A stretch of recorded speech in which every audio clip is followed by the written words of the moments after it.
There is no God but Allah. Muhammad is his messenger. A'udhu billahi minashaitanir rajim. Bismillahir rahmanir rahim. Chers téléspectateurs de la MTA, Assalamu alaikum wa rahmatullahi wa barakatuh. Bonjour et bienvenue à notre émission Femmes d'aujourd'hui. Dans cet épisode, nous allons explorer ensemble le défi quotidien que représente l'équilibre entre notre vie professionnelle et notre vie personnelle. Je suis Rokiatou Diallo et pour nous guider dans notre entretien d'aujourd'hui, nous avons l'honneur d'accueillir Madame Cissé Aminata Traoré, qui va nous partager ses conseils et ses expériences. Madame Cissé Aminata Traoré, bonjour et merci d'avoir accepté notre invitation. Alaykoum salam wa rahmatullah. Bonjour tout le monde. Bonjour Rokiatou. Merci de m'avoir invité sur votre plateau, Femme d'aujourd'hui. Merci. Pour commencer, veuillez vous présenter à nos téléspectateurs. Je suis Madame Cissé Aminata Traoré. Je suis de formation juriste. Je suis mariée et maman de 3 enfants. Voilà. Okay. Merci beaucoup, Madame Cissé, pour cette belle présentation de votre personne. Et pour la première question de notre émission, nous voudrions savoir comment arrivez-vous à concilier votre carrière professionnelle et votre vie personnelle? Autrement dit, comment gérez-vous efficacement votre emploi du temps chargé tout en prenant soin de vos proches? Merci beaucoup pour cette question. Elle est complexe, mais la réponse va nous permettre de nous mettre dans une situation vraiment pour mieux comprendre la vie de la femme. Pour mon cas personnel, je dirais que ça n'a pas été difficile pour moi parce que je suis née d'une famille où ma maman était déjà fonctionnaire. Vous voyez? Donc j'ai un préacquis. J'ai évolué avec ma maman qui était, paix à son âme, qui était fonctionnaire, contrôleur de trésor. Voilà, elle a travaillé jusqu'à l'âge de la retraite. Donc elle était maman. Elle a eu, voilà, et femme au foyer. Bon, pas femme au foyer, mais s'occupait de ses enfants, de son mari et tout. Et elle travaillait aussi. Voilà. Donc, c'était une situation un peu normale pour moi de vivre dans ce contexte-là. Mais quand vous me demandez comment j'arrive à le faire, je me dis, la femme, c'est déjà une organisation. Voilà, la femme doit être organisée. Que tu sois une femme au foyer ou que tu sois une femme travailleuse, l'organisation est la base. Voilà, et l'organisation fait partie de l'éducation de la femme. Donc, une fois que tu acquiers ces bases, même si tu as une maman qui est femme au foyer, tu pourras t'en sortir. Voilà. C'est vrai que c'est un défi quotidien, quelle que soit l'organisation ou bien le système mis en place, il y aura toujours des choses qui vont venir déranger. Mais en tant que femme, je me dis, les défis c'est pour nous. Voilà, les défis c'est pour nous.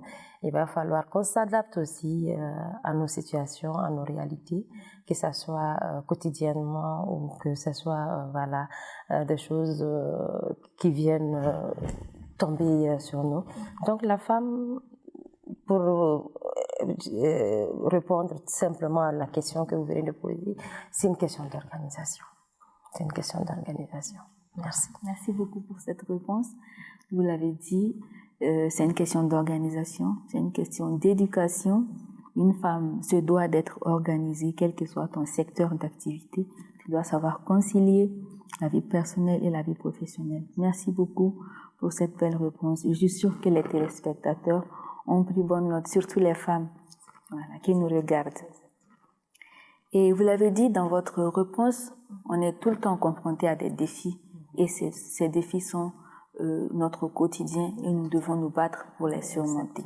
Comme troisième question, j'aimerais savoir quels sont les principaux défis que vous avez rencontrés et comment les avez-vous surmontés? Ok, merci aussi pour cette question. Comme défi pour une femme, une jeune dame dans le contexte malien, c'est de terminer d'abord ses études, avoir une situation familiale, se marier. Et une fois qu'on est une femme mariée, le défi, ça va être de convaincre, de trouver d'abord un boulot, hein. Voilà, un boulot, et après les études, un boulot qui peut-être au début, on n'a pas le choix. Quand on commence quelque chose, par exemple, je peux parler pour mon cas personnel, je suis juriste de formation. Donc, quand j'ai terminé mes études, il était question pour moi d'être dans une profession libérale comme avocate, c'était possible. Après le défi, moi, je me suis dit, bon, c'est une profession libérale. Une jeune fille, une jeune dame dans ce contexte malien. Est-ce que je pourrais évoluer convenablement dans un domaine au Mali? J'étais pas très sûre de moi. Donc, l'option, c'était de trouver un boulot pour être payé chaque mois. À l'époque, c'était ça. C'était la recherche de la stabilité d'abord. Donc, il fallait se mettre sur le marché du travail. C'était un défi. Et c'était pas n'importe quel boulot qu'il fallait chercher aussi. Donc, pour commencer, j'étais partie vers les banques. Et de là, quand j'ai vu leur rythme, le rythme de travail, je me suis posé la question. Je me dis, là, est-ce que je pourrais continuer? Parce qu'il fallait être au boulot à 7h30 et descendre après 17h. Et qui connaît les embouteillages, qui connaît Bamako, c'était pas du tout évident. Donc, Dieu faisant les choses, parce que quand tu cherches, hein, tu trouves. Donc là, c'était un autre défi. Je me dis, bon, il faut que je continue à chercher. Et c'est là que je suis tombée sur mon boulot actuel, que j'exerce maintenant depuis une dizaine d'années, qui, je me dis, c'est moi. C'était le défi d'abord, c'était de trouver le boulot, mais aussi de trouver le boulot idéal pour moi. Parce que dans ce travail, je m'épanouis, je suis en contact avec les autres.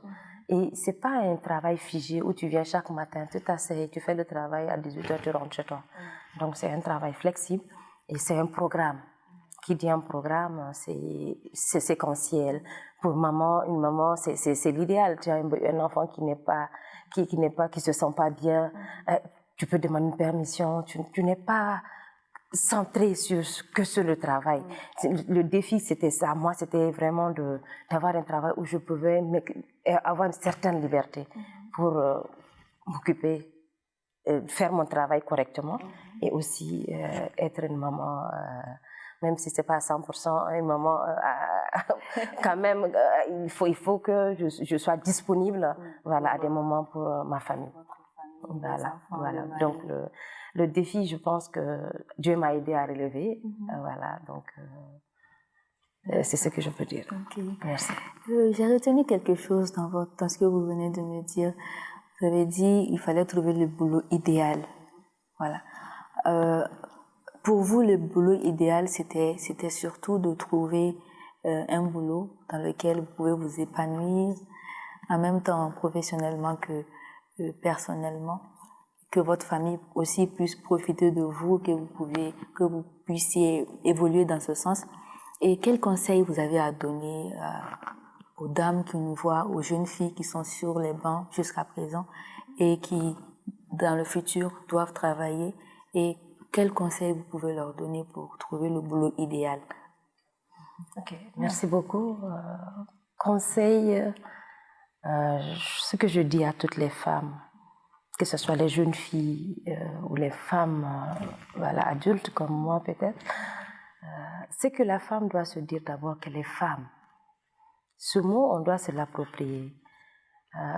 Une femme, surtout quand tu aspires à une vie de ménage, c'est-à-dire tu prends la responsabilité d'être dans un environnement où c'est toi qui dois être là pour t'occuper. Voilà. Donc, partant de là, quand tu as cette aspiration, peut-être qu'il y a des femmes qui n'ont pas cette aspiration. Toutes les femmes ne sont pas vouées au mariage, hein. Voilà. Mais celles qui décident comme moi d'être des femmes au vrai sens du mot, je ne dirais pas que les autres ne sont pas des femmes, mais le mariage, le foyer, les enfants, c'est ça le truc musulman, en fait c'est ça. Donc, c'est de trouver un boulot. C'est vrai qu'il n'y a pas de saut métier. Mais encore une fois, quand tu te lances dans une activité, il va falloir que tu aies le sens de l'organisation. C'est ça la beauté de la femme. Chaque femme, elle est différente. Chaque femme a des possibilités particulières. C'est toi qui sais jusqu'à quel point tu peux être utile, tu connais tes limites. Hein. Voilà. Donc, partant de là, le choix de l'activité, moi, je voulais être juriste. Et puis, subhanallah, ce qui est bon, c'est que la vie nous apprend beaucoup de choses. Quand j'ai commencé, c'était pour devenir avocate parce que j'étais la seule option. Et quand j'ai fini, j'ai vu que d'autres réalités viennent s'afficher devant moi. Donc, il faut s'adapter aux différentes situations. Voilà. Je ne regrette pas les choix faits aujourd'hui parce que c'était des choix que je me dis, c'est la situation et c'est la vision de comment je veux que ma vie soit organisée qui m'a guidée surtout. Donc, je dirais à ces jeunes dames d'écouter leur corps, d'écouter aussi les ambitions. Voilà, là où ils veulent être dans 5 ans, dans 10 ans, avoir une projection, avoir quand même des objectifs à atteindre. Voilà, être une femme indépendante ne veut pas dire travailler de 7h30 à 19h. Non. Donc, on peut avoir un boulot dans lequel on se sentira très bien et on sera utile aussi à sa famille. Voilà. Donc, c'est le conseil que je peux donner. D'accord. Merci beaucoup pour ces conseils. Et c'est vraiment important. C'est très important. J'ai pris bonne note, surtout. Okay. Vous avez dit dans votre intervention, qui cherche, trouve. Vous avez cherché, vous avez trouvé. Exactement. D'accord. Et quelles sont les astuces que vous avez eues durant votre parcours pour vraiment, qui vous ont aidé dans cette démarche qui est de surmonter les défis au quotidien? Merci beaucoup. Encore une fois, je dirais subhanallah parce que moi, mon partenaire, c'est Dieu. Je me confie à Dieu. Tout ce que j'entreprends. Exactement. Et quand je dis que j'ai atteint, c'est parce que c'est pas moi, en fait, je me dis. Mais le fait que je me confie à Dieu et que je me dis, Dieu, j'arrive à avoir cette relation avec Dieu. Exactement. Tout ce que je veux faire, Dieu, si je ne peux pas y arriver ou que ce chemin n'est pas bon pour moi, il faut me détourner. Exactement. Tout ce qui n'entre pas dans ma foi religieuse, tout ce que j'ai accepté, parlons de cas pratiques, là, quand j'ai accepté de venir à l'émission, je me dis ici, ce qui est sûr, on ne va pas me parler d'autre chose. Je resterai encore sur ma voie spirituelle. Voilà, je vais parler de ce que je sais en tant que femme musulmane. Donc, si on m'avait invitée sur un autre plateau, peut-être j'aurais eu des craintes parce que peut-être je vais dire des choses que les autres femmes ne vont pas comprendre. Mais je me dis, l'auditoire aujourd'hui, même si ce n'est pas tout le monde, comprend un peu ce que je veux dire. Et c'est des conseils peut-être que je peux donner, que très souvent, on se disperse pour rien. Et surtout quand on se concentre et qu'on a Dieu comme seul guide, et on sait que toi-même, tu sais que ce que tu es en train de faire, et tu n'es pas en contradiction avec Dieu, il va t'aider sur ton chemin. Souvent, il va t'amener sur des choses que toi-même tu n'avais pas imaginées. Mais voilà, le résultat, tu seras toujours fier du résultat.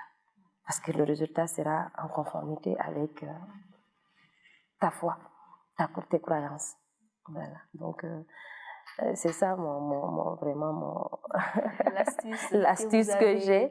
Je ne me prends pas trop la tête. Hein. Oui. Non. Je me dis, j'ai décidé de faire ça. Je fais de la bonne manière. De la manière dont je dois faire et que le résultat, Dieu sera là.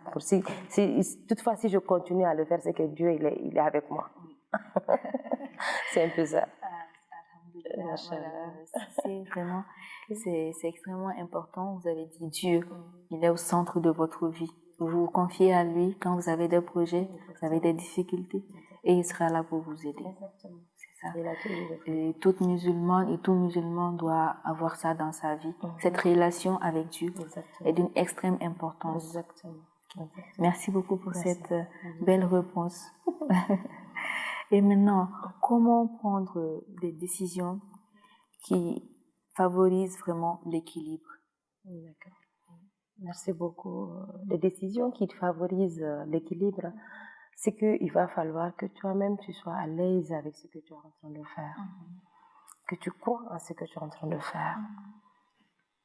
Souvent, c'est des choses, on ne peut pas savoir ce qu'il y a derrière telle ou telle chose, mais avec un peu de recul, un peu d'analyse, tu as certaines réponses. Tu n'as pas toutes les réponses, hein, mais déjà, il faut que tu sois toi-même en paix. Voilà, que tu ne te dis pas que tu ne fais pas, tu fais ça pour quelqu'un. Même si tu fais pour quelqu'un, il faut que toi-même tu trouves ta part comment on appelle,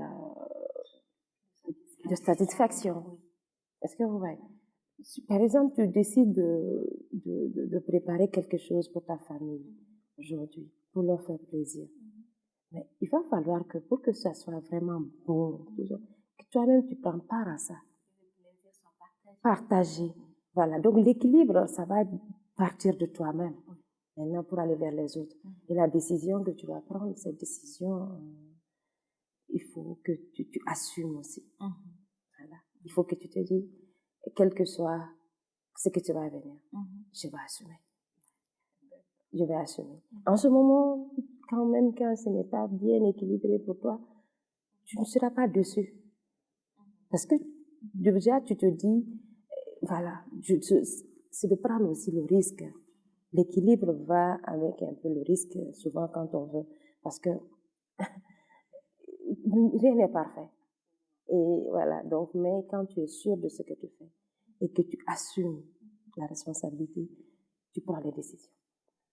Et après, tu peux les ajuster. Voilà, c'est un peu ça. Merci beaucoup. Assumer ses décisions, être en phase avec les autres. Chaque action que tu poses, que tu le sentes, pour le transmettre aux autres, que les plaisirs soient partagés. Merci pour cette réponse. Et comment définir ce qui est vraiment important dans notre vie professionnelle et notre vie personnelle, très rapidement? On tend vers la fin de l'émission. Ok, d'accord. Alors, l'important de chaque chose, ça dépend aussi de l'urgence. Est-ce que c'est urgent de faire ça? Une chose peut être importante, mais elle n'est pas urgente. Voilà. C'est de déterminer souvent l'urgence qui va peut-être venir se mettre aussi avec ce qui est important. Voilà. Il y a des choses importantes, mais on a le temps de les faire. Il y a des choses urgentes. Voilà, si tu dois t'occuper de quelque chose si tu ne le fais pas maintenant, après ça sera autre chose. Moi je pense qu'il faut identifier les urgences, les priorités. Voilà. Et puis l'importance viendra avec le temps. Voilà. Chaque chose a son temps. Merci. Définir les priorités. Exactement. Les urgences, voilà, ça c'est ce qui va déterminer l'importance de telle ou telle chose à faire. Madame Cissé Aminata Traoré, quel est votre mot de la fin pour cette émission? Merci beaucoup. Le mot de la fin, c'est de vous remercier, vous, de m'avoir offert ce cadre pour venir m'exprimer un peu et dire un peu ce que je pense, voilà, et peut-être avoir la chance de sensibiliser, d'être vraiment, pouvoir changer les vies peut-être de quelqu'un, d'une dame qui va regarder cette émission, qui se pose plein de questions par rapport peut-être à sa vie future et tout. Je ne dirais pas que c'est tout ce que je dis, c'est ce qui est parfait, non, mais quand même. Voilà, et si ça peut guider quelqu'un, alhamdulillah. Alhamdulillah. Jazakumullah pour votre participation. Nous espérons vous avoir pour une autre émission, Inch'Allah. Inch'Allah. Chers téléspectateurs, je rappelle que j'étais avec Madame Cissé Aminata Traoré qui nous a partagé ses conseils et ses expériences sur l'équilibre entre la vie professionnelle et la vie personnelle. Chers téléspectateurs de la MTA, je rappelle que j'étais avec Madame Cissé Aminata Traoré qui nous a partagé ses conseils et ses expériences sur l'équilibre entre la vie personnelle et la vie professionnelle. Chers téléspectateurs de la MTA, nous sommes à la fin de notre émission. C'est avec un réel plaisir que j'ai présenté cette émission. Merci pour votre fidélité. Et nous vous donnons rendez-vous pour une autre émission. D'ici là, portez-vous bien. Assalamu alaikum wa rahmatullahi wa barakatuh. La ilaha illallah Muhammadur Rasulullah. There is no God but Allah. Muhammad